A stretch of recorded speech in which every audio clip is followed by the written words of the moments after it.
যশোরে বেসরকারি হাসপাতাল ক্লিনিকে অনিবন্ধিত নার্স ও মিডওয়াইফ নির্মূলে অভিযান পরিচালনা করেছে স্বাস্থ্য বিভাগ। এ সময় সিভিল সার্জন ডাক্তার মাহমুদুল হাসানের নেতৃত্বে অভিযানে ছিলেন স্বাস্থ্য বিভাগের অন্যান্য কর্মকর্তা ও যশোর নার্সিং অ্যান্ড মিডওয়াইফারি কলেজের বৈষম্য বিরোধী ছাত্র আন্দোলনের শিক্ষার্থীরা। মঙ্গলবার সকাল 10টায় স্বাস্থ্য বিভাগ ও শিক্ষার্থীদের একটি টিম শহরের বিভিন্ন ক্লিনিকে অভিযান চালায়। এ সময় দুইটি হাসপাতালের নিয়ম অনুযায়ী ডিপ্লোমা নার্স না থাকায় হাসপাতাল কর্তৃপক্ষকে 15 দিনের আলটিমেটাম দেন সিভিল সার্জন। সিভিল সার্জন আমাদের অফিসে আসছিল, ওনারা আমাদের 15 দিনকে টাইম দিয়েছে যে হসপিটালে সব ডিপ্লোমা নার্স লাগবে। আমাদের 40 বেডের হসপিটাল 24টা ডিপ্লোমা নার্স দিতে বলেছে। আর আমাদের কাগজপত্রে যদি কোনো ত্রুটি বিচ্যুতি থাকে লাইসেন্সের ব্যাপারে, সেগুলো 15 দিনের ভিতরে সব ঠিকঠাক করতে বলেছে। ক্লিনিকে যে চাহিদাগুলো থাকে, বিশেষ করে ডিপ্লোমা নার্স রেজিস্টার হিসেবে যেগুলো থাকার কথা, তার কিছু অপ্রতুলতা দেখা দিয়েছে আমাদের এখানে। আমাদের স্যার আমাদেরকে 15 দিনের টাইম দিয়েছে, আমরা 15 দিনের ভিতরে এটার সমস্যা সমাধান করার চেষ্টা করব। শিক্ষার্থীরা জানিয়েছেন, যশোরের প্রতিটি ক্লিনিক ও হাসপাতালে অভিযান চালানো হবে এবং 15 দিন পরেও যারা নিয়ম মানবে না তাদের বিরুদ্ধে কঠোর ব্যবস্থা নেওয়ার দাবি জানান তারা। আজকে যে অভিযান হয়েছে এটা এখানে আমরা স্যাটিসফাইড রেজাল্ট পাইনি।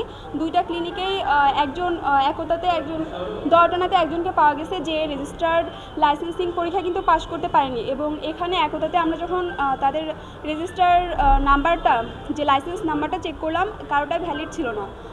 তো আমরা চাই, সিভিল স্যারও 15 দিনের আলটিমেটাম দিয়ে গেছে, 15 দিন পর আবার আসা হবে। তো আমরা আশাবাদী যে এবার এই ভুয়া নার্সটা নির্মূল হবে।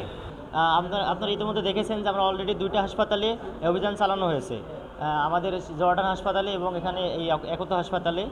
জর্ডান হাসপাতালে অনেকেই দেখা যাচ্ছে ওখানে ভুয়া নার্স, ওনাদের RN রেজিস্ট্রেশন নাম্বার নাই। এখানে আমরা যেটা চেক করে দেখলাম, এখানে বলতে গেলে প্রায় প্রত্যেকেরই যে একটা RN কার্ড প্রয়োজন, একজন রেজিস্টার্ড নার্স হওয়ার জন্য যে লাইসেন্স পরীক্ষা দিয়ে RN কার্ড পাওয়া যায়, সেটা কারোই নাই। এখানে ম্যাক্সিমামই নন ডিপ্লোমা দিয়ে সেবা দেওয়া হচ্ছে, যেটা আমাদের প্রত্যেকের জন্য খুবই হুমকি স্বরূপ। আমরা গত 21 তারিখ সিভিল সার্জন বরাবর আমরা স্মারকলিপি জমা দিয়েছিলাম। আমাদের কর্মসূচিতে ছিল ভুয়া নার্স নিধন। আমাদের যতগুলো এই যশোরে যতগুলো বেসরকারি ক্লিনিক বা হাসপাতাল আছে, সেখানে আমাদের যারা ভুয়া নার্স হিসেবে নিয়োগ আছে তাদেরকে নিধনের জন্য আমাদের একটা কর্মসূচি ছিল।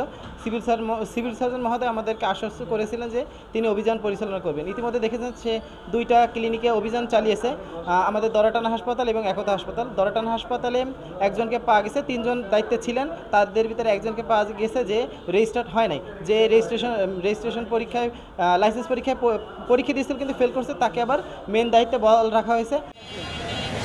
এদিকে ভুয়া নার্স নির্মূল না হওয়া পর্যন্ত শহরের ক্লিনিকগুলোতে স্বাস্থ্য বিভাগের অভিযান চলমান থাকবে বলে জানিয়েছেন সিভিল সার্জন।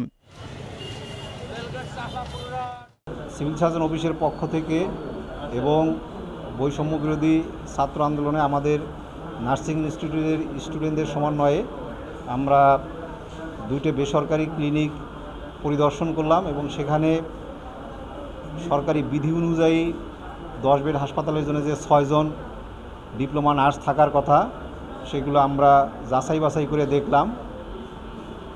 আমরা ক্লিনিকে পর্যাপ্ত পরিমাণে ডিপ্লোমা নার্স পাইনি এবং ক্লিনিকগুলোর মালিকদের আমরা 15 দিন সময় দিয়েছি। এই 15 দিন সময়ের মধ্যে যদি ডিপ্লোমা নার্স তারা নিয়োগ না দিতে পারে, তাহলে বিধি মোতাবেক তাদের ক্লিনিকগুলো আমরা বন্ধ করে দেব।